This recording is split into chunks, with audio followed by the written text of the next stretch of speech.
welcome to a podcast about something where each week we dive deep into whatever it is we find interesting. I'm your host, Calvin, and today I'm joined from the Bluth Family Banana Stand by Jay from the VCR Kids. Hey there, hi there, ho there. We got Jay on this week because Nick had his baby, and he's taking care of a baby, which I guess is more important than recording a podcast. Yeah, which I wouldn't know anything about that yet. I do, and it is more important. Yeah. Nick, you take care of that baby. Yeah, congrats. But listen, also, yes, congrats to Nick. Everyone should listen to all of our episodes to celebrate Nick's birth of his child.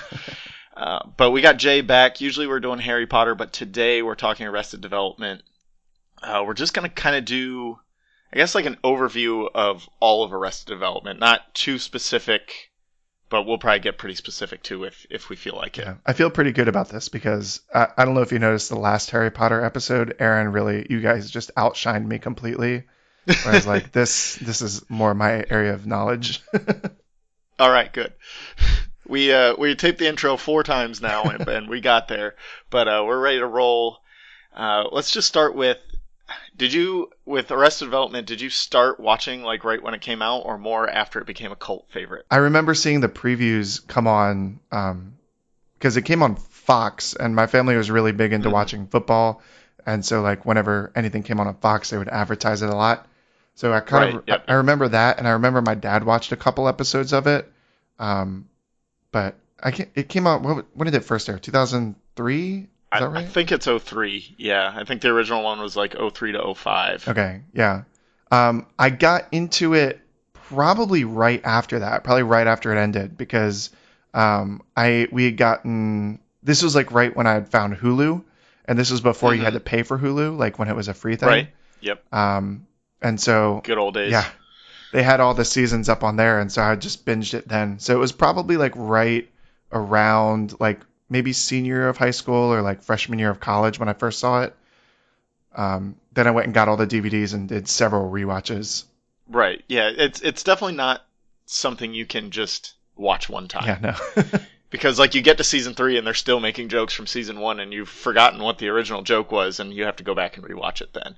And I'm in the same boat. I didn't watch the original run. The Fox sitcoms were just not on my radar in 2003.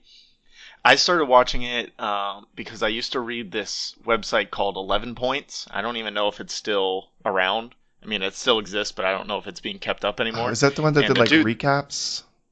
No, he just did random top 11 lists, okay. And because his tagline was 11, he'd do top 11s because top 10s are for cowards or something like that.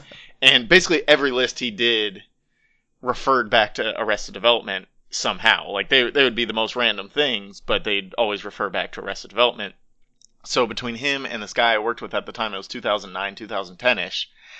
They both had like this huge love for Arrested Development. And I was like, okay, I'll give it a try. And it's, the first season's a normal season and then it gets shorter and shorter as it goes through the next 2. Season 4 and season 5 didn't exist yet.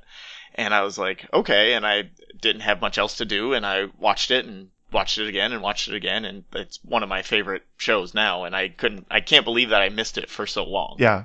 It's so much. It's definitely got a great rewatch quality. I was telling you before we were recording that I've been rewatching it this time to get ready for this. I watched the first 3 seasons and it's almost all of it was like even funnier than I remembered it before, Oh yeah. And so this is 2 months after season 5 finished. Yeah.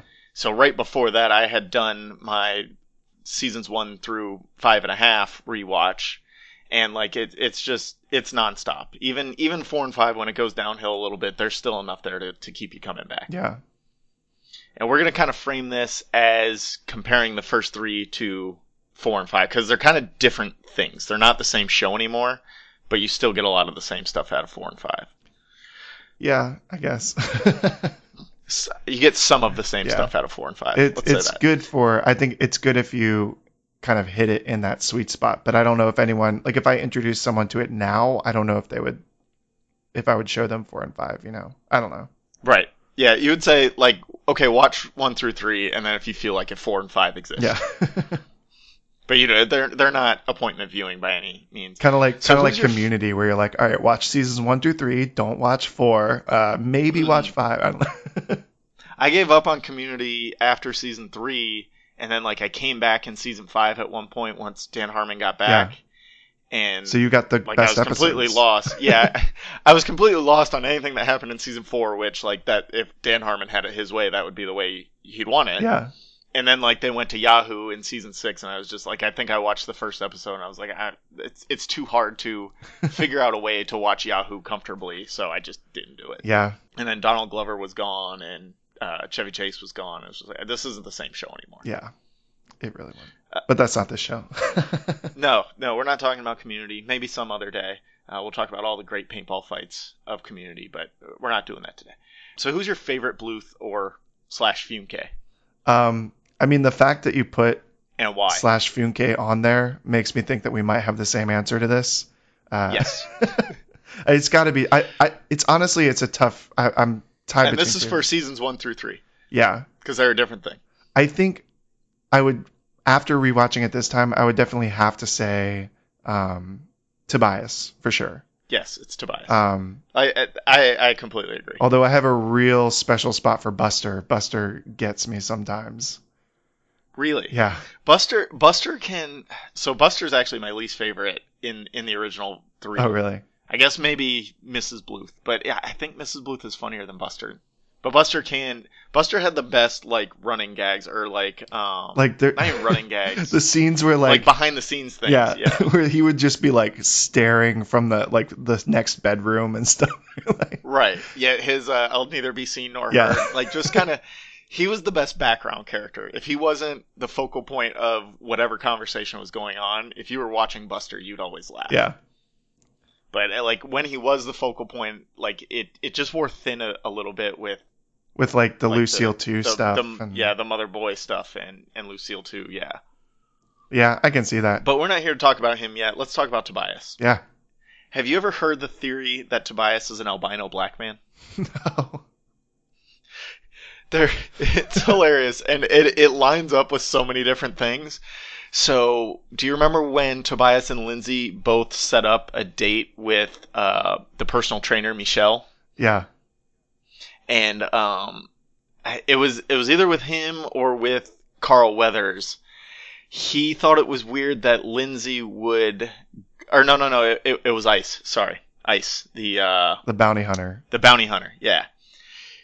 And Lindsay was like basically putting herself all out there for Ice.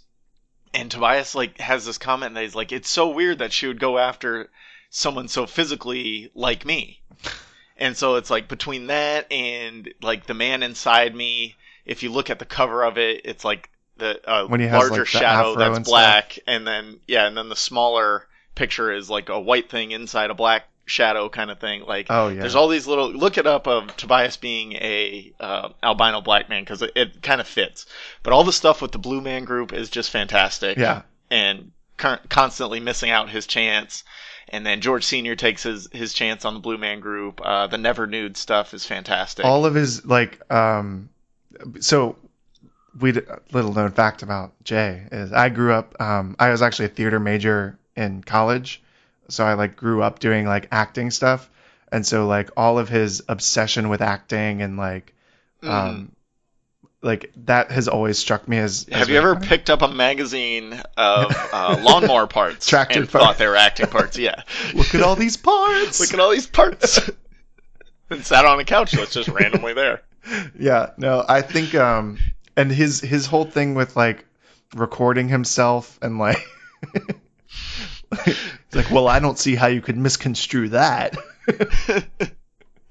Yeah, his Freudian slips that just constantly come up. Yeah. And Mrs. Featherbottom is a great character that he brings in, and he's just like yeah, we haven't everyone done. knows it's him, and he's like, no, it's not me. and I like it how maybe plays off of him like. She knows it's him, and like he's bothering her, so she's like, "Oh, Mrs. Featherbottom forgot to wash my jeans or something." And he makes him run out and change, and he comes back like else. so out of breath. Yeah, Tobias, I think, is definitely like the most, I don't know, maybe like well realized, interesting character. Mm-hmm. Like he's over the top, especially but, in seasons 1 through 3. Yeah. Yes. Like they really got it, and David Cross was so into what it was. Yeah. And David Cross is just fantastic at that. And I've watched some of like David Cross's stand up, and like you get a little bit of Tobias in it, and it's fantastic. And then it's a lot of like I'm just pissed off at the world. Yeah. Also, but like Tobias is definitely his best thing. It's funny though because like I think when I originally watched the series, I probably honestly would have said Job was my favorite. Like Yes, back when I I would agree. watched it the first time, but Mm-hmm. I don't know. Times change. Yeah, you grow into it. You start out as a Job man, and you turn into a Tobias, I guess. Tobias is the man inside of us all. Exactly. And then the Graph versus Host was one of my Oh my god. like favorite little things. Like he just wouldn't get rid of his plugs, Or the and then he did the analyst, the analrapist. an Alrapist. Yeah. And I think didn't he change it to Theralist at one point? No, I think in 4 and 5 he changed it to Theralist. he not. changed his license plate to Anus Tart. Anus Tart. Yeah, that's true. Well, it's a new start, Yeah, really, is what That's it is. what it was. And then let's shift into seasons 4 and 5 because they're a little different.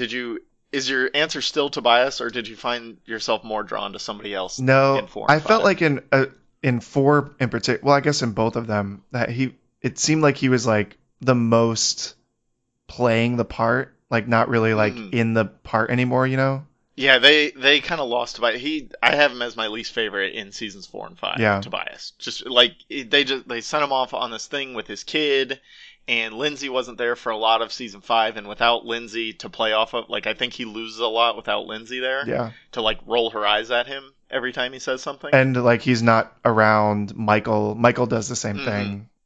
Yeah. Like calls him Yeah, out he on was stuff. always best playing off of Lindsay and Michael. Like in scenes with Job, it was almost like he brought Job down to his level. Yeah. Instead of like them being like, "No, you're an idiot." Like Job would like the Go Bias Industries and all of that. Yeah. Love Go Bias Industries. I have a sticker for Go Bias Industries. Oh, really? My Wi-Fi is named the Banana Stand, so. Oh, nice. I have a bank account called the Banana Stand because it's just like extra money that we don't touch unless there's an emergency. There's always money in the So Banana Stand. there's always money in the Banana Stand, right? Yeah, Tobias just for me in 4 and 5 just didn't live up to what I wanted out of Tobias. Like the Anus Tart stuff was kind of funny. In 4 he was still a little bit good, and then 5 he's just Once he useless. goes to the acting clinic, it's just like all downhill there for me. And then like the acting clinic, or when he's a therapist at a rehab center. no, for me it was the method one. yeah. The Method 1 acting clinic. That's right. So same thing, but there was one part so I know we talked a little bit about this on Twitter before about how I didn't like the second half of 5, and like it seems like every scene that he's in, they're just like cutting and dubbing over whatever his lines are. So like I don't know what happened with there was that. a lot of dubbing in season 5, especially I don't know if maybe I just didn't notice it in the first half. Yeah. But in the second half there was definitely a lot of dubbing. So I'm really curious as to what that whole situation was, if they like just rewrote everything or if he was like not happy with the lines or like what, I don't know. But it was pretty hard to watch. I really enjoyed Job in 4 and 5. Yeah. Like his whole thing with Tony Wonder and pretending to be gay but maybe not being gay, and then the only part that bothered me is like he finally started to realize himself and maybe he is gay, and then they like turned it back around right at the last minute. Yeah. They're like, oh no, he's not really gay, and neither is Tony. Nobody's gay. Yeah, I like how Ben Stiller had a much bigger part in this one.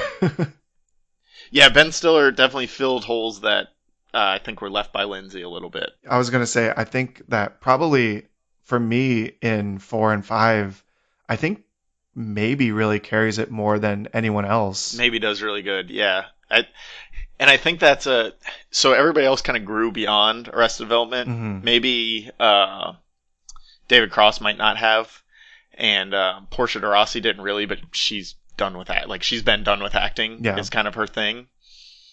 But like this was all that. What's her name? Why can't I think of her name? Oh yeah, maybe. Maybe's actress. Yeah, she's just Maybe. Like that's all she is. But Maybe didn't like have anything else going on, so she came back and put everything into this. Like Jason Bateman is on to other things. Michael Cera's on to other things. Even Jeffrey Tambor's done a lot of other things, but like maybe like this is her life. It seemed like. Yeah, and I think she really like made it a lot more enjoyable to watch, especially rewatching it. Her stuff was definitely some of the more intriguing parts of 4 and 5, like her trying to get her parents to like notice her more and staying in high school, and then sending them to India, and then buying the whole big house, and just nobody can find each other. Like she knew she was doing the best out of all of them in 4 and 5. Yeah, and then like swindling her way into the retirement community In and the retirement home. Yeah, that was really good with Stan Sitwell. Yeah. I always like Stan Sitwell. He was one of my favorite, like one of the better side characters. But there were tons and tons of side characters. If you had to pick one from 1 through 3, who would your favorite be? Oh gosh, I think probably like I don't know. Martin Short's character. Oh, the bullet. Yeah. Swoop me. Yeah, So he was my favorite. He had a small. Did you watch How I Met Your Mother at all? Yeah. He had a small part in that too, and like every time he'd show up, I was just expecting Dragon to come pick him up and swoop him. Like that's all Martin Short is to me now is the bullet from Arrested Development. I'm always okay with that. I don't know. Don't rewatch Jungle to Jungle. Yeah, I've listened to your episode on Jungle to Jungle. That was enough of to not rewatch it. Yeah. I didn't. I'm gonna keep a movie like that doesn't have a lot of chance to hold up to today's scrutiny. Yeah, I'm gonna keep him as the bullet from now on. Yeah. My pick for favorite side character from 1 through 3 was Charlize Theron as Rita. That was pretty good. Yeah, just that whole little arc she was in of like Michael's really F. into her, and Michael's the Mr. F stuff, yeah. And Michael is just so bad at relationships that he will grab onto anything and not realize that she's mentally retarded. Well, it's just that he's so bad at listening to anyone else. Well, that too, yeah. Because there were signs. But oh yes, there were a lot of signs. This is around Ron Howard was good to point them out to us. Yeah, and this was around the same time that like that George Michael was starting to come out more and be like, "Hey, you're not listening to me," like stuff like that. So, yeah, and it played really well together. And then he almost got married to her, and even Lindsay got swindled. Well, Lindsay just like wanted to have fun with her, but realized she was not all there, and then was like, they were all just like, "Oh, we thought you knew. Like, what's going on here?" Yeah. She's like, wear the tags inside out so everyone knows your brand. Yeah, you pay all that money for the brand. Why would you hide it? I think like female designers took a lot from that, because now they're just branded everywhere on the outside of every piece of clothing and handbag. So way to go, Rita from season 3 of Arrested Development. And then my favorite in 4 and 5, we already talked a little bit, was Tony Wonder. Just Ben Stiller was like there for it. He just wanted to be in season 4 and 5, it seemed like, and he brought his all to every scene that he was in, especially with Job. Yeah, and I think that like you were saying, Job was a lot better in 4 and 5 as well. Mm-hmm. I think they just played off of each other. I'm trying to think of if there's another. I always like Barry. Barry Zuckerkorn. Yeah. Yep. So like, since I already picked someone for 1 through 3, I'll pick him for 4 through 5 because he's always great. Yeah, I love all of the lawyer stuff that goes on. Yeah. Because there's a lot of like lawyer jokes in there and whatnot, and Barry's always good, and he's such a creep. Like he's such a yes. Well, that was what was great about the original release of season 4, where it was all chopped up. Yeah. Like you'd get these little peeks at the side characters were better in season 4 when it was chopped up, because like you'd see these things of Barry just carrying a ladder down the road and then you wouldn't have any idea, and then like 3 episodes later it showed him like with the jury of like, oh, I can't reach over this fence, see, there's no way I could have done it. Yeah. And like it was because he was breaking into the playground or whatever, and he wasn't allowed to be there. And so like I in season 4 I kind of like watching the original run where it's all not mixed together, because those little side things kind of have a bigger impact than watching it straight through. Yeah. I mean, that's true. I just think that they're, because some of the characters are not as well developed or not as well, like, lived in as they were before, mm-hmm. like, it's just kind of hard for sitting through them for like a whole like almost hour-long episode for some of them. Yeah, the like 40 to 50-minute episodes can get a little rough. Yeah. Especially like maybe had I think one episode and it was kind of later in the season. Yeah. So it was like we've seen most of this stuff from Lindsay and Tobias already, and now we have to rewatch it for maybe. Yeah. Yeah, I get that. I still like the original run better than the Fatal Consequences remix, but that's just me. Well, we never agree on anything, so that's true. That's why. See, that's why we have to do this. And then the worst side character in seasons 1 through 3. This was nearly impossible for me to choose, and I picked Kitty Sanchez, just because like I don't know. Her one joke got she was old. annoying. Yeah, she was a little annoying. Say goodbye to these. Yeah. And then the Job with like can't figure out if she's attractive or not thing. That was kind of funny, but Yeah. There's just so much good stuff in seasons 1 through 3 that it's hard to pick bad things. I think like probably my least favorite, just as far as like usage, was probably Zach Braff's little part.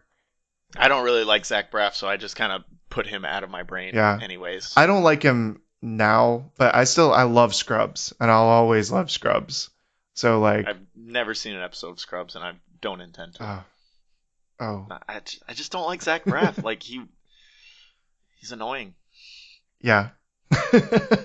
But he just was like completely bland in Arrested Development. It's just like, well, you were just picked for this because you were named. Yeah. Well, but then they bring in people like Ben Stiller and what's his wife's name?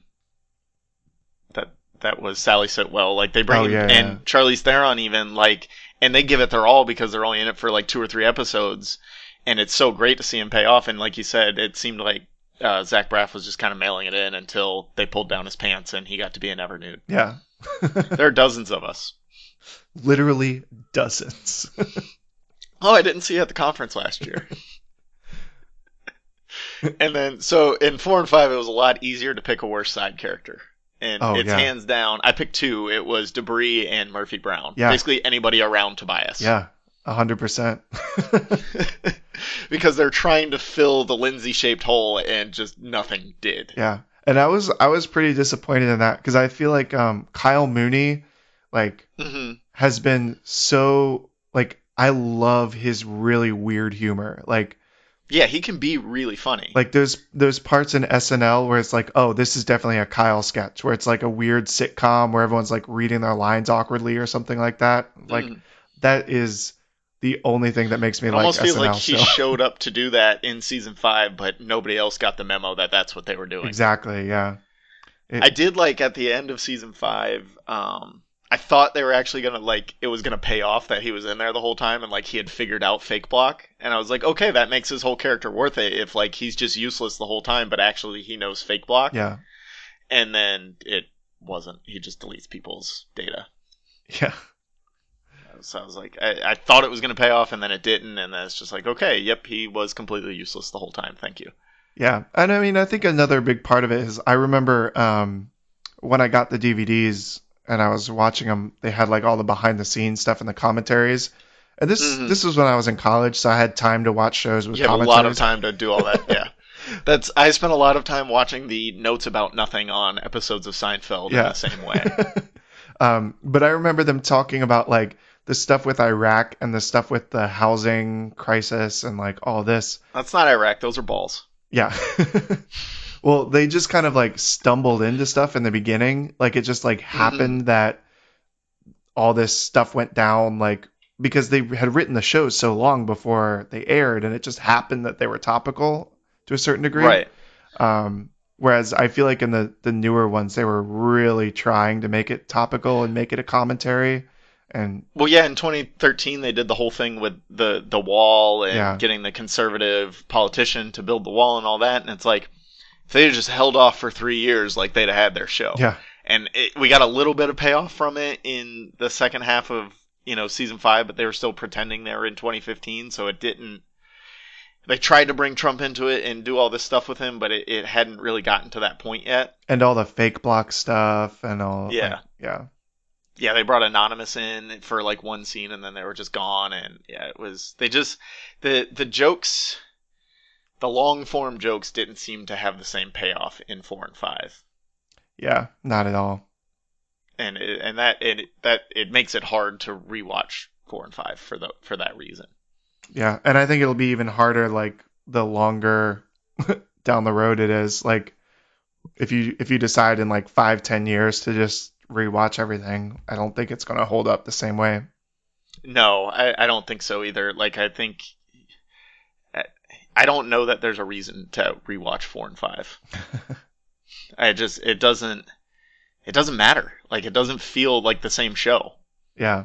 Yeah, I don't like it. And then yeah, just we talked a lot about Murphy Brown and Debris was just I just got like weirded out every time she was on screen. I guess maybe good job to the actress because like that was the point of her. Yeah. But again, like I didn't care. Like part of me wanted her to overdose and just be out of the show. Yeah, I had the same response also with Lindsay's boyfriend as well. The face Marky blindness Bark. guy. Yeah, The face blindness was like really funny the first 3 times they did the joke yeah. with it. Exactly. And then it stopped being funny. Like they just hammered it in and it was like, okay. It was almost like they forgot how to make these long running jokes be background things. Yeah. Like the Milford Man thing, like you brought up with Buster earlier, like that was always something that happened in the background, being a Milford Man or neither being seen nor heard. Like there was 2 episodes, I think, that were dedicated to George Michael trying to get into the Milford Academy. Yeah. And then everything else was like just this kind of offhanded joke about it that was pushed to the side, or Buster just sneaking in the background. And when you bring things like that to the front, like they did with the face blindness, it's just like, okay, we get it. He doesn't know if he's talking to Lindsay or his mom or whoever. Yeah. I don't know. It's tough. Yeah. But I think that happens. It's tough to revive a show after 10 years of being gone, and most of the actors have moved on to bigger and better things. I think that happens in like in a lot of other comedies as well. Like things like I think of like The League or like Workaholics. Like those show that both of those, I loved the first couple seasons of them, but then by the end they got so inside jokey. Well, The League wasn't even about fantasy football anymore by the end of it. Like they barely talked about football ever. I mean, but it really wasn't ever. But no, and it wasn't. It was just a framework for let's tell these jokes that we think are funny. Yeah. But then, like, they completely put everything else aside by the end of it. Yeah. And it was mostly like, let's make fun of Paul Scheer's character. Well, by the end, it was just like there were more jokes that were inside jokes referencing other seasons than there were like new lines, you know. But yeah, that's how I kind of feel like with some of the later Arrested Development stuff is just they found either old references or like made new references, which like would have been funny if they handled it well, but just like drove them down to the dirt. Yeah, they just kept trying to go back to it. Like they forgot how to set up those kind of inside jokes, and they figured if they hammered it into your head, then it's an inside joke, but it's not. Yeah. The only funny part was I think like when somebody would say there's always money in the banana stand in the season 5, and they'd be like, I know that's from something. What is that from? Is it South Park? And like nobody could think of it. Like that was really funny, but when they're just doing like when they do the anus tart thing 50 times, that's not, when you're just referencing what happened an episode ago, it's not funny anymore. Yeah. Let's talk about side plots. There's all these, like there's the main plot of late treason or building the wall or getting Lindsay elected, I guess was the plot of season 5. But there was always like all this other stuff going on in the side. What was in 1 through 3, what side plots did you like most? I mean, the most classic one is probably got to be the cousin loving, right? Oh, yeah. Man, I didn't even think about that when I was writing this down. Like, not even choice. the concept of it, but just like George Michael's reactions to like always being afraid he'll be found out and like... Yeah. Or like Michael would just say something about like him and maybe going somewhere together, sleeping in the same room together, and be like, "Well, that's not really legal in this state, but there are states, you know, there's some legislation coming through that might change that." Yeah. Just like randomly having all of this knowledge about how cool it is to maybe not sleep with your cousin. But I think like that whole thing in the very first episode of the show, one of my like my favorite jokes, the thing that I laugh the hardest at every time I rewatch it, is when they're like talking about kissing and getting their parents like jealous and whatever. To get their attention, yeah. And then they kiss, and then none of the parents see, but then the police boats come, and George Michael's like, I knew it was wrong. I like that. And then I think it's the second episode, or it might even be at the end of the first. Maybe has to sit on George Michael's lap. Yeah.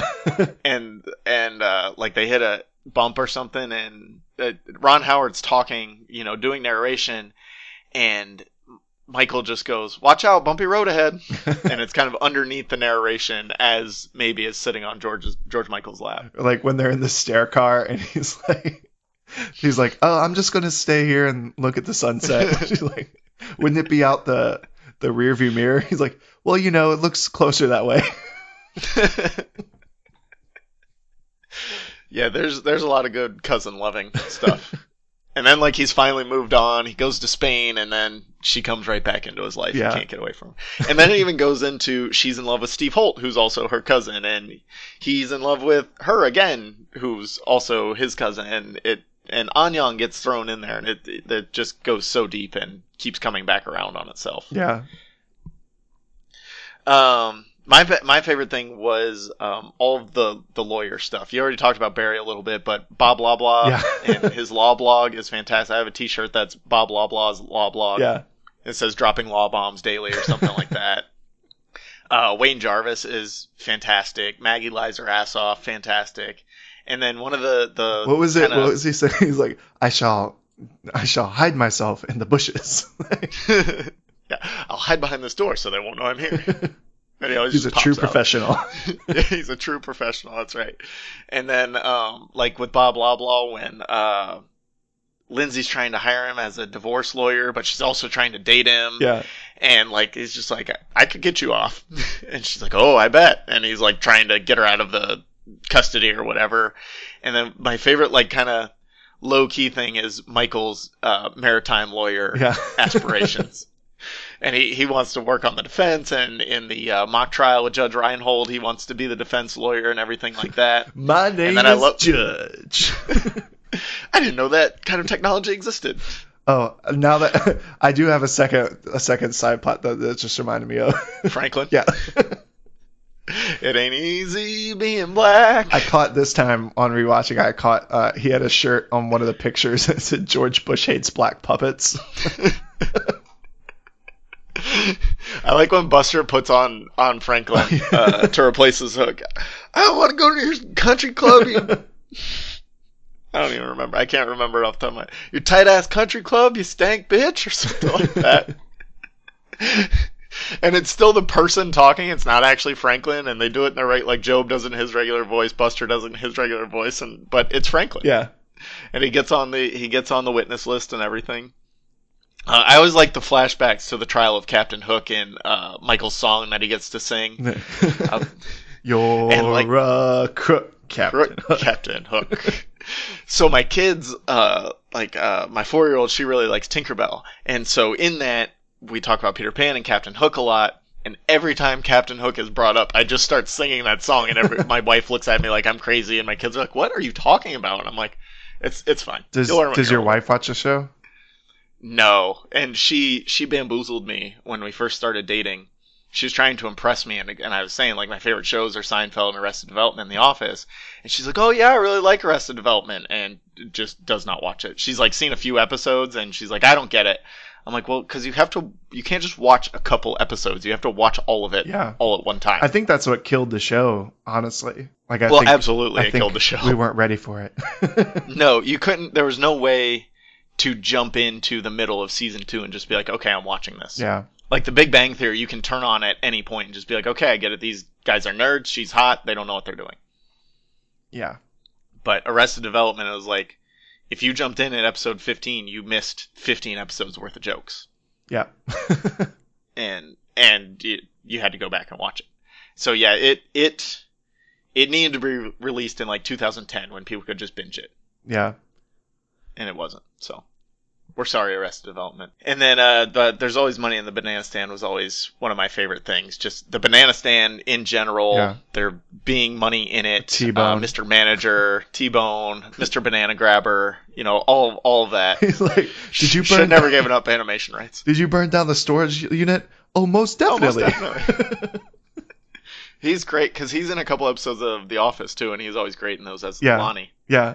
the sea monster. Oh, there was I just rewatched The Social Network the other day, and you know who makes a tiny little cameo in one of the episodes? I think it's like when they're like when I think it's when she's researching like spring break or something like that. Mm-hmm. Is Armie Hammer plays like a college student and comes on and has like one line. Oh, she's trying to like write the ending to her Moby Dick movie or whatever, Yeah. right? Yeah, I didn't know that. Yeah, it just caught me off guard. Yeah, I could imagine. I don't even think I noticed that because like now when I rewatch it, I'm so in tune to what's going on because I've seen it so many times. Yeah. That like it's mostly background noise, and like if I know a good joke, like a good sight joke is coming, I'll look. Yeah. But for the most part, I just listen for the funny jokes. And no, yeah, I never noticed Armie Hammer was in there. But they had a lot of like really good guests and like before their time guests too that went on to do better things. Yeah. We should have had a category for that because we could have probably found some good stuff. Yeah, like Zach Braff. Zach Braff. Yeah. He would not have gotten any accolades for me. And then the best side plot from 4 and 5 I thought was Job as the getaway driver for Mark Cherry and his entourage.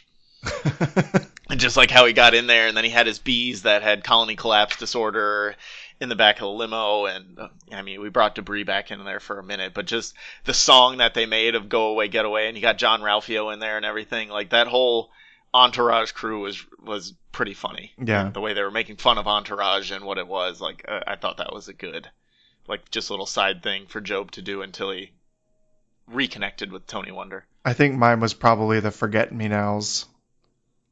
Oh, the roofie circle. Yeah, that was pretty good too. And I liked in Maybe's yearbook quotes. I don't know if you read them, but like I think her last one was like "Life is a roofie circle" or something like that. Yeah, the Forget Me Nows was always that first started, I guess, during the Rita era. Yeah. And then made a comeback with Job just like Stupid, he had syphilis, I guess. Forgetful Michael.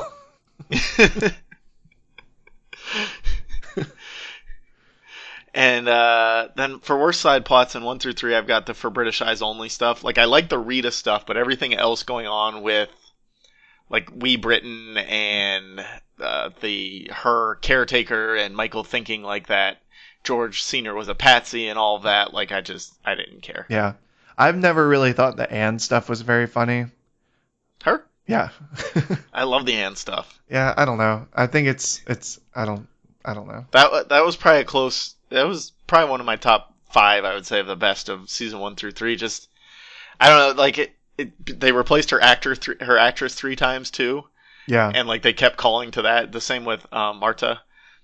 They replaced her several times, and like they would always make a joke whenever there was a new actress playing her. And I didn't like Anne when she came back in season 4 and 5, and the last actress that played her, Mae Whitman, had become bigger when they came back for season 4 because she was in Parenthood. So like they wanted to make sure to bring her back in, and I'm like, And she was like doing a weird mouth thing and like the man egg. Yeah. I think I liked more George Michael's love for her than actually her. Yeah. Of just like he's so smitten with her and nobody even knows who she is. Yeah. And then they leave her in Mexico, and yeah, there were some funny bits with Anne. What was the the softball team thing? Way to plant, Anne. She got a low center of gravity. And Michael would always call her like the wrong name. Like George Michael would say something like "way to plant," and then he'd call her Plant, or he'd call her Egg, or whatever. Like that was always funny. Yeah, I think it was just like the whole her thing got kind of played out for me. I think that was like the first point where I was like, okay, this inside joke's getting too much. They were very heavy-handed with it, and the best her one though was and I don't even know if it was about Anne, but it was when George Senior was hiding in the attic, and like she came over, somebody was talking about it, but nobody's up there with him. He's just in the vents, and he goes, "Her?" Yeah. And like everybody kind of looks around because they heard it, but they can't figure out who said it. Yeah. And then in 4 and 5, the worst part was the ostrich. I don't know if I missed something or if they didn't play it all the way out, but like I did not get the stuff with the ostrich. It's the really annoying guy had an ostrich farm. Well, yeah, it was that, but like it just followed them around Lucille everywhere. Too, yeah, Lucille too got mistaken for an ostrich a few times, and like it seemed like they were trying to set something up that never got paid off, and I just was lost. It was lost on me. Yeah. I don't know. There was so much in 4 and 5 as far as side plots that I didn't care about. Yeah, I mean, most of the side plotting in 4 and 5 just didn't hit where it should have been. The one I did 5, like all the lawyer stuff. I mean, that was really the main plot. That wasn't even the side plot. But like all the stuff about like, well, now he's in love with his mother, and now he needs to. It's like, too much. The Lucille's lawyer, Dusty or whatever, Yeah. the beach bum lawyer. Yeah, that was weird. He's the one lawyer I didn't like. So the other thing, one of the best things that it is they just have these running gags that don't go away. Some of my favorites from seasons 1 through 3 was like the beads and bees, where like Lindsay wanted to start her bead business, but Job thought it was a bee business, and then he started a bee business, and they just conflate beads and bees, and then this was one of the funnier parts in season 5 that they're few and far between, but Job brought up that George Senior would always say, "Oh, you really G.O.B'd it?" And he thought he was talking about a G.O.B'd, whatever that, like he thought it was a thing, like a G.O.B'd was a thing. But it was really, you Jobed something up, like you fucked it up some way. That was great. And then Gobias Industries, I already mentioned. Yeah, And Gobias is great. Tobias, with his blew myself, just every time he prematurely blew himself. And then I think they tried to bring that back in season 5 with somebody else turning themselves blue and like, oh yeah, been there. But Tobias said like, oh yeah, been there before. I don't remember who or what it was referring to though. Yeah, I think like we kind of talked about this a little bit already, but just like Tobias's tendency to just not use the most opportune vocabulary and even if it means I have to take on a chubby. Yeah. Oh, you want a banger in the mouth? In English, in America, they call it a hot sausage in the mouth. So would you like a hot sausage in your mouth? And then Michael makes him get the tape recorder, and he doesn't get it. Yeah, a lot of good stuff with Tobias, and just the way he speaks. And like when he reads The Man Inside Me, and all the gay men are there and like feel like they're in a safe place, but he's talking about like suppressing different feelings and things. Like he just doesn't get that people think he's gay. I think another good running gag is every time that Oscar gets like replaced. I'm Oscar.com. Yeah. He's like, "Oh, Oscar, when are you gonna learn there's no such thing as free shrimp?" Yeah, the Oscar George in the first 3 seasons is great. Like to bring him in with having an identical twin that like they keep mistaking each other was just fantastic. And then the whole thing with the Maca in season 4 kind of like took it too far. Yeah. But everything between them in seasons 1 through 3 was fantastic. Where they'd get switched, and I'm Oscar.com and all of that stuff was just fantastic. Or like, oh, I don't even, or you'll be hearing from my father. Yes, your father. with Buster, yeah. Just like, yeah, that was always great. And then in 4 and 5, there wasn't a ton of stuff that like we've bashed on 4 and 5 a lot of just like not being able to land the running gags or the side plots. Yeah. But they did the That Way We'll Have It stuff of when they're talking to Ed Helms as the real estate agent, and they just keep adding shit onto their house. Yeah. And like that comes up a couple times where it's just like, that way we'll have it. All this excessive stuff. Yeah, you gotta have it. I really like that. Yeah. That way you have it. And I do that. That's one of the things that I go to now is like if we're talking about things and like, so we just took a vacation to Disney World, and like we were talking about, should we do this? Should we do this? Should we get a fast pass here? And I was like, oh yeah, we should get the fast pass. That way we'll have it. You never know. Yeah. And then the Buster I'm a Monster stuff was always great, especially with how it ended of him being the murderer, which I don't know that I liked, but Yeah. whatever. Just him screaming I'm a monster as he dropped drone bombs on people was fantastic. Yeah. Yeah. Buster's great, man. You gotta come around. Buster, I liked Buster in 4 and 5. When he got to be with Herbert Love and his family, and he got like the giant hand. Yeah. You know, we're gonna give this blindside monster a big hand, and then they give him a literal big hand. The literal doctor was always fantastic too. Yeah.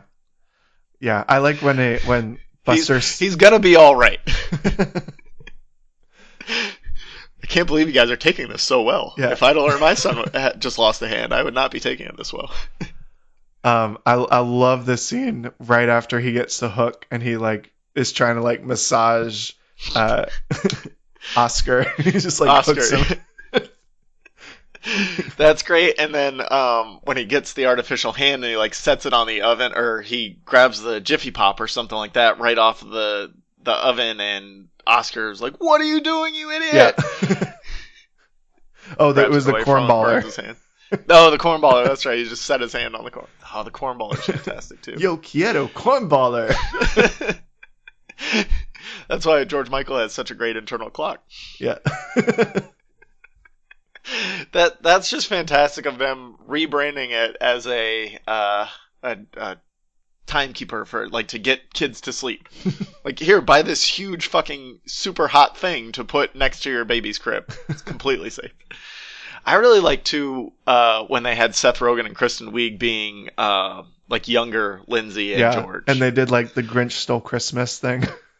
Mm-hmm. That was really funny. And like when you first come into season 4 and you see Seth Rogen and Kristen Wiig, you're like, okay, what the fuck is going on? And whoever, I don't remember who they had playing young Barry at the time, but like that it was just fantastic. Those flashbacks were good, but I didn't really like the Kobe Smulders, Taron Killam ones.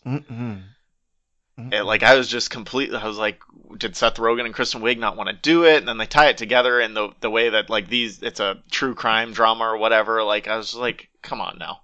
Arrested Development doesn't need to jump on the true crime bandwagon. Yeah. And come on, guys. We've all seen How I Met Your Mother. We know that Colby Smulders wasn't the funny one. No. No, she's not. We've all seen most of the Avengers movies and where she's not good in those either. Like, and let's I don't know. move Have on you seen from Friends Kobe with Smulders. Benefits? No, I wanted to watch it, and then I heard it was very, very bad. It's not bad. It's just not like But it's you're not talking- like it's laugh the out loud Netflix funny. show, right, with her and Keegan-Michael Key. Yeah. and that, yeah. It's got a lot of comedians in it, and it's not like a laugh out. It's like more of a dark comedy. I think I like it, but she's still like. Well, now I have to check it out. You and I agree on everything Yeah, you like. well, you'll so hate I'll it. check it out. We'll be back in a couple months when, Nick has to take more time off to be with his baby, and we'll talk about Friends with Benefits and how awful it is. No, it was one that I was like, oh, there's a lot of people I like in that. I'll probably watch it. And then the earlier reviews were just like, it's not funny. And I was like, okay, now I won't. Yeah, I think it's just not what a lot of people expected with the cast that they had. Mm-hmm. But I think it's decent.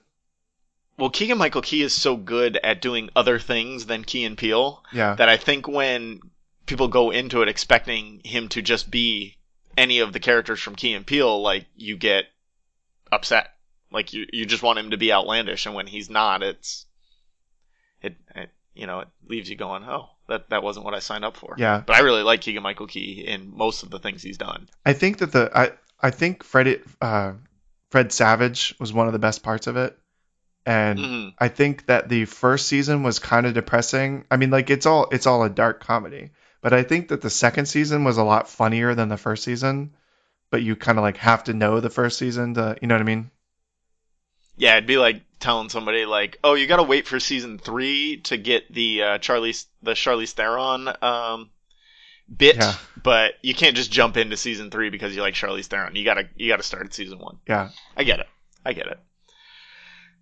So we can start to wrap up a little bit, I guess. I think we've talked thoroughly about Arrested Development, and we'll go.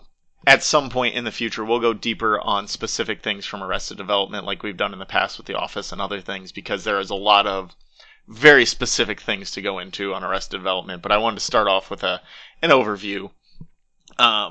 What, I guess, overarching, what did you love about this show? Like, why would you recommend it to somebody if you're recommending it to a friend, a new coworker you met? Why would you say, like, no, you got to watch this? I think that the first three.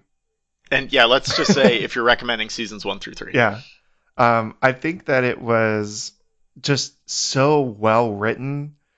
Like especially, so when I was rewatching it this time, the first like 4, 5, or 6 episodes are just like absolutely perfect. Just like so tight. Like Yes. everything is like, there's no fluff in there. Everything has a payoff, even if it's like 3 episodes later. It's just like 3 episodes or a full season in Buster's Hands case. Like, my favorite thing on a rewatch was when he found the hand chair in Lupe's apartment. Yeah. Like when he thought he was running away to Mexico and he found the hand chair and he goes, "Oh, I never thought I'd miss a hand so much." Like that's one of the funniest like call forwards that they did. Yeah. But I think like it's just so densely funny. And so, like, we talk about how many times we've rewatched it, and it's just because there's so much stuff that, like, you don't even realize the first few times you see it. You know what I mean? Yeah, I've probably rewatched seasons 1 through 3 10 times at this point, and still, the last time I rewatched it, I was noticing new things that are funny and supposed to be funny. And you could watch it over and over again and never you won't get sick of the jokes that you already know are coming because they're legitimately funny and well written, like you said. And then you'll discover new things each time too. And it's amazing that in 2003 somebody could plot this out in a way people plot out like binge shows now. Yeah. Or in the case of Game of Thrones, don't plot out binge shows now. Yeah. God, I can't. Let's not go too deep on Game of Thrones. It's hard. But yeah, just that I'm in the same boat. It's just so densely packed with jokes and so well written and so well thought out ahead of time. You see it now with binge shows because they film a whole season at one time. And they're expecting you to sit down and watch it in like a day. And watch it all at one time. Right. So they know that they can introduce something in episode 1 and pay it off in episode 10. And you won't like have forgotten about it. But with this, to do that in 2003 to 2005, like it was just unheard of that all of a sudden you're watching episode 20 and you're seeing things from episode 2 that you had completely forgot about because you didn't think they mattered anymore. Because what happened in episode 2 was resolved, but it wasn't resolved. Here comes, the Mr. Banana Grabber or whatever, making a comeback all of a sudden. Like you don't ever expect when they're coming. And I always thought like after the first time I watched it, I would go back and I would be like, when did Maggie Lizer show up? She was in like the middle of season 2 or something. She's in season 1. Like Julia Louis-Dreyfus shows up in season 1. Yeah. Ben Stiller shows up in season 1. Henry Winkler is in season 1. Like you have all of these great characters just right off the bat, and then they come back and make payoffs later because Maggie Lizer comes back in season 3 when they have the maybe not pregnancy and all of that stuff. I think it's also something that like a lot of TV shows, especially like half-hour comedies, when you're recommending them to people, you're like, all right, well, like the first season is not great until they find their feet or until you like fall in love with the characters. Yeah, if you were to recommend Parks and Rec, you'd be like, well, the first season is kind of rough. Like the jokes don't all land. They're trying too hard to be The Office. They got this like, one guy who doesn't ever come back again. Brandanowitz is there, yeah, and like, but then they hit their stride in season 3 when Adam Scott and Rob Lowe come in, and like you would never trade season 1 and 2 for what you get in 3 through 7 in Parks and Rec. Yeah. Arrested Development doesn't have it. Arrested Development's the opposite. It starts off so strong, and the first season is by far the best season. Yes. And then, like, the second season is still good. I wouldn't, like, it's still great. The fourth season is when they're starting to get told that they're getting taken off the air. Or the third season, yeah. And then I really hated that gaggy episode where they were like the whole thing. Tell your friends. Yeah. Like one of these people is going to die. Like And it's funny like yeah. reflecting on it now, but watching it this time I was just like, no. Yeah, it takes you out of the run of the show, and like the Tobias has that meeting because they're doing Scandal Makers or whatever, so he has that meeting in Burger King with Carl Weathers, and Yeah. it's like the concept is really funny of like, let's overtly do this product placement and make fun of it at the same time, but really we need this money and we need people to watch. And they in season 2 they did a better job of kind of hiding that when they're talking about Sun Valley and they're like, oh, it was supposed to be 25 homes, but we got it brought down to 18, and they're talking about the number of episodes. Yeah. It got taken down to 18, and then in season 3 it was like 13 or something. And it's just like, you could tell that, okay, they had 22 episodes plotted out and they didn't get all the way there, so now they have to pack 22 episodes into 13. How do you do that? Yeah. And pay off all the stuff that you need to pay off. Yeah. Yeah. So yeah, my point being, like, I feel like it's something that anyone who has a sense of humor can get in on, you know? Yeah. Like, it's so good right off the bat. Absolutely. But it is a thing where you're like, you have to tell somebody, if you're recommending it, start it up season 1, episode 1. Like, don't just try and catch it. Don't just try and jump into an episode, because you can and you'll find things funny, but you'll be missing 100 other jokes that just go over your head because you weren't paying attention. Yeah, start season 1, episode 1, and just prepare to be thoroughly disappointed by the end of it. Yeah. Okay, so that brings us to the next point of, if you would to reverse recommend seasons 4 and 5, why would you do that? What is missing from those seasons? I mean, I think it's just nothing more. Literally all of the stuff we just talked about. Yeah, just like curiosity, like if it ended early and you're like, well, I know this is going to be bad, but let me check it out. Like, I don't think that would.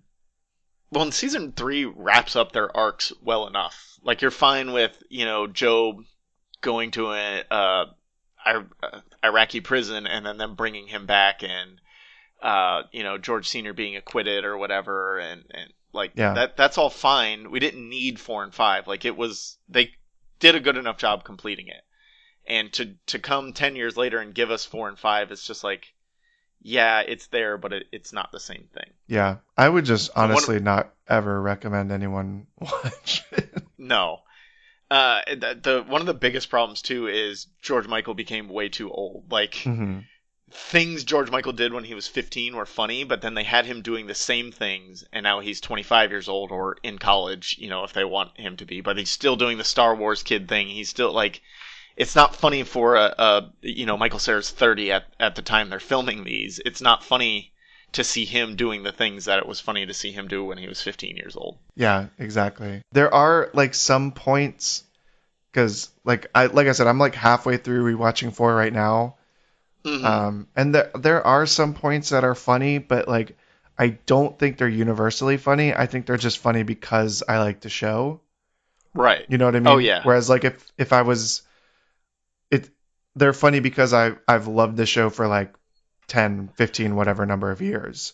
Whereas like, if I'm someone who is just watching it now and I just finished 3 and it's so great, I don't think it would be funny. You would be, yeah. If you were to tell somebody to binge the whole show, and they got to the end of 3 and started 4, that drop off would seem so steep. Yeah, especially because of all the stuff of like Maybe and George Michael, and like everyone looking so different, and then like playing themselves 10 years ago, and like all the like Barry being green screened right in the beginning, and like it's so uncomfortable. Yeah, there's a lot of I think we were talking about before recording, but there's a lot of dubbing work going on and like stand-ins being used, and it's just very clear that people weren't in the same room at the same time for a lot of things. Yeah. So like, to watch it from how tight everything is in season 1, 2, and 3, and then go into 4 and be like, they're trying their best, even though it's 10 years later, it'd be very hard to do that. Yeah. And plain as the ant on Nose's face. Yeah, plain as the ant on Nose's face. That's exactly what it is. And with 4, you would wonder why are we jumping from character to character? Why are these people doing these things? And there's no getting back to it, I think. And we were so happy by the time season 4 came around in 2013, we just wanted any of it. Yeah. It's like the Star Wars we forgave prequels. A lot of things. We're not going to agree on that, and we're not going to get into it right now. I like the prequels; they're fine. They're not great movies, but they're fine. They accomplish what they set out to accomplish. Plain as the nose on Anne's face. Okay. But you're just season 4 is just missing all of the callbacks and call forwards, and the actors seem to be mailing it in a little bit because most of them have moved on to a lot bigger and better things. Like Bateman's in movies, Michael Cera's in movies, David Cross has just flown off the rails. Job has done a lot of just had a lot of things that he's been involved in here and there, and he's got 2 Netflix shows at this time. It's just like everybody's different, and there would be no reason to jump into a season 4 or 5 episode and expect to get what's going on. Yeah. Like you could jump into any of the episodes from season 1 through 3 if you haven't seen the rest of them. You could jump into an episode and find funny things. You can't jump into episodes from 4 and 5 if you've never seen anything else and think anything in those episodes is funny or makes any sense. They're too dependent on what came before them. Yeah. It's crazy, though, how much of a cultural phenomenon the first ones were, and then also not a cultural phenomenon at all. Like if you know someone who has seen them, you guys will just be quoting them to each other all the time. It just goes off, right? It's a cult following. I had never even... I said, in 2003. Yeah, we went to see Avengers Endgame the other night, and go back and listen to last episode for Endgame. I just did. On the commercials beforehand, I counted 4 Arrested Development. I counted 4 Bluths. Mm-hmm. There was Jason Bateman was in a commercial. Tobias's voice was the caramel and the M&Ms. Job's voice was in something, and there's someone else I can't even remember. Job loves doing voice work. Yeah. Yeah, I don't. But probably George Senior. I'm sure Jeffrey Tambor's out there doing something. Yeah, but just in sitting waiting for that movie to start, it was there's 4 Bluths right there, all in completely different stuff. Yep, and that's what happened, and they all moved on, and we'll always have seasons 1 through 3 at least. There were talks, I guess, that this next thing there was supposed to be a 3-season arc basically, so we're supposed to get 4, 5, and 6 when season 4 started. Do you think that's ever going to happen? Do you think there's going to be a season 6, or do you think season 5 part 2 concluded that 3-season arc? I think at this point, I wouldn't be surprised if there was a season 6. Should there be a season 6? No. No, absolutely not. Will it be good? No. When it comes out while I watch it, I have to. Yeah, exactly. You have to. There was no way when season 4 came that people who had seen 1 through 3 weren't going to watch it, regardless of how bad people said it was. Yeah. There was no way we weren't going to watch it. And it's the same if there's a season 6. We're going to watch it. Yeah. And they know that. And that's how I felt with the second half of season 5. It was I know this is going to suck so bad. And it did.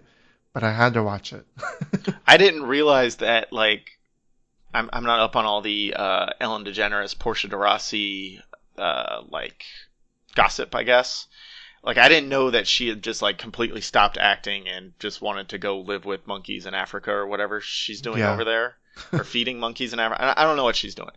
But, I didn't realize she wasn't going to be in the second part of season 5 because she's doing all these other things, humanitarian things. So the whole time I'm watching, I'm wait, where the hell is Lindsay? Why is she not here?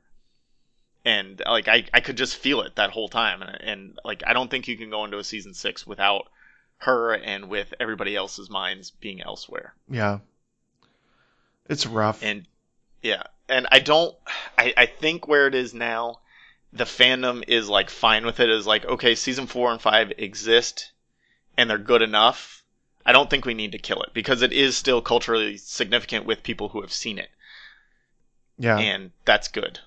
The Russo brothers are using Arrested Development jokes in Avengers movies. Yeah. And it's fantastic. There was Frozen. Yeah, that's what I was going to say. Frozen uses two different Arrested Development references. And I'm just so I have 2 girls, and so I didn't see Frozen when it first came out, but I saw it more recently, and I'm watching it, and they're singing a song, and one of them says we finished each other's sandwiches. I'm like, Yeah. what the hell? They can't steal Arrested Development's jokes. And then the one of the guys does the chicken dance. Yeah, there's like 3 of them that do it, like all around each other. Mm-hmm. And in season 5, I have to admit, I missed the significance of Michael's chicken dance. Like I was like, oh, like everybody was so like excited that he finally did his, and I completely missed. Like it just went right through my head because by that time I was just like, okay, I just need to get to the end. Yeah. Like just end this now. Get Murphy Brown off my screen. Like let's move on. So yeah, it's very culturally significant, and I'm afraid now that 4 and 5 are there, it's going to be hard to keep the fandom growing. Because there were people like me who didn't discover it until 2010 that like new people could still discover it. Yeah. And I don't know that that's there anymore because people will be like, well, the first 3 seasons are really good, but you probably want to skip 4 and 5. Like if I heard that from somebody else, I wouldn't watch any of it. I think though, like I'd just be like, why am I going to go in to watch half a show? To be fair though, I think like the whole reissuing, the whole season 4 and 5, Netflix has been pushing them so much that like when you see it on there, if you've never watched it before, it's going to start you at episode 1. So like that could be good for the show as well. And I think like to help grow. They make it so like if you've gone through 3 seasons and you've like fallen in love with it, they make it so obvious with like Ron Howard's narration in the beginning of 4 of like what has gone on, and everyone looks so different that like you could that this is something different now. Yeah, I get that. I don't know. Watch seasons 1 through 3. If you're listening to this and you haven't seen any Arrested Development, go watch seasons 1 through 3. If you're listening to this and haven't seen Arrested Development, I'm surprised you found a podcast. What the hell are you doing with your life that you would click on a podcast about Arrested Development and you haven't actually watched the show? Well, my point is that to even understand what podcasts are, you must have some existence on the internet. And if you have existed on the internet since 2003, you must have been bombarded with Arrested Development references and not even realized it. That's true. Yeah, you would definitely not realize it. That was one of the fun things of coming to it so late is that, so this guy that I would read his blog, he would make all these references, but they wouldn't be like, oh, this is like George from Arrested Development. It would just be like little one-liners that like there's always money in the banana stand, something like that if you didn't know it, you wouldn't know it. So then like you just start picking up all these little things of like, oh, this has literally been everywhere for the last 7 years, and I've just been overlooking it. It's great. So yeah, you're overlooking it if you haven't watched Arrested Development. It's everywhere. It's in Frozen, of all places. Yep. Okay, I think that's all we've got for today, unless you got any other thoughts on Arrested Development. No, not really. I'm glad that we have recorded this now, so I don't have to keep watching season 4 again. Yeah, you can just stop. You can stop your rewatch right now. Yeah. You were trying to make it all the way through before we recorded, and luckily I moved the recording up in my schedule, so you didn't have to wait 4 more days to watch more of it. So you're welcome for that. Yeah, thanks Nick for having your baby sooner. Yeah, way to move that. The baby came a week early, so we got Jay to not have to watch all of season 4 and 5. Good job, Nick.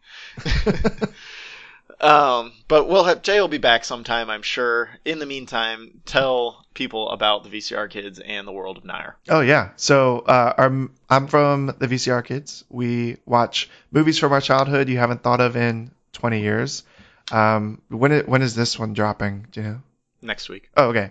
I think that the current episode we will have up then will be Godzilla, that is coming out. Godzilla 1998? Yeah. Nice. Godzilla is swole in that movie. Honestly, like going back and re-editing it, it was probably one of my favorite episodes we've done. Like we had so much fun with it. I can't wait. I watched that I want to say a year and a half ago when I was at home sick one day and knew I was just going to be in bed all day. Yeah. So I was like, okay, this is good to fall in and out of sleep of. Yeah. I like Matthew Broderick. He's funny. And I woke up at one point and it's like Godzilla coming out of the sewer and just muscles everywhere. Yeah. He looked like Hulk Hogan. And then the week after that, because you drop on Monday, right? And we drop on Tuesday. So the next day, Air Bud will be out. Oh, nice. But yeah, so... Are you going to do the whole Air Bud franchise? God, no, I hope not. I don't know. I think they're in space now, so... We'll see how long our show goes for and see how desperate we get for content.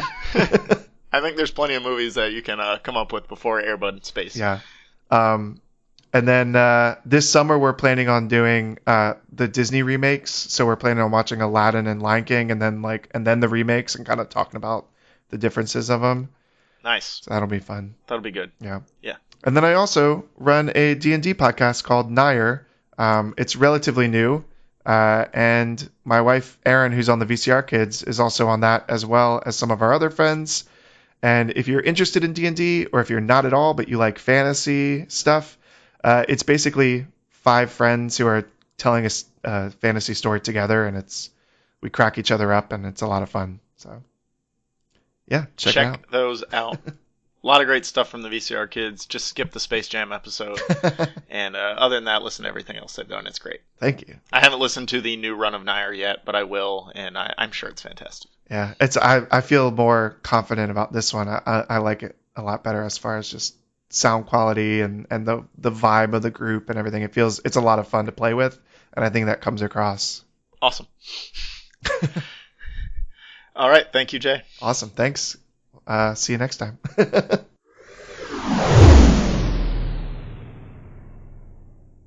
Thank you again to Jay from the VCR Kids and the world of Nair. It's always great having Jay on, and when we talk Harry Potter, it's great to have his wife Erin on too, because like he said, she knows way more than he does about Harry Potter. But thank you for listening. Be sure to check us out on Twitter at APA something, and they are at the VCR Kids. And also you can send us email feedback. It's a podcast about something at gmail.com. Be sure to subscribe, rate, and review on iTunes or wherever you're listening. And also check out our merch store on TeePublic. You can just search for a podcast about something and our stuff will come up. We have 2 different designs, so you can check those out. You can also check us out on Patreon to subscribe to War Get To Me, where we do our Game of Thrones review, coming to an end here soon. We've been doing a weekly review of Season 8. We also do random movie reviews and random, we call them pilot projections for TV shows, where we watch the first episode and kind of think of what's going to happen in the show. So check all that out on our Patreon, patreon.com/podcast about something. You can also just do a one-time donation on our website, podcastaboutSomething.com. On the About Us page, there's a donate button down at the bottom where you can donate whatever you feel like through our PayPal link, which is also in the show description. So check all that out. Our music, as always, is provided by Those Cats. Thank you for listening, and stay classy.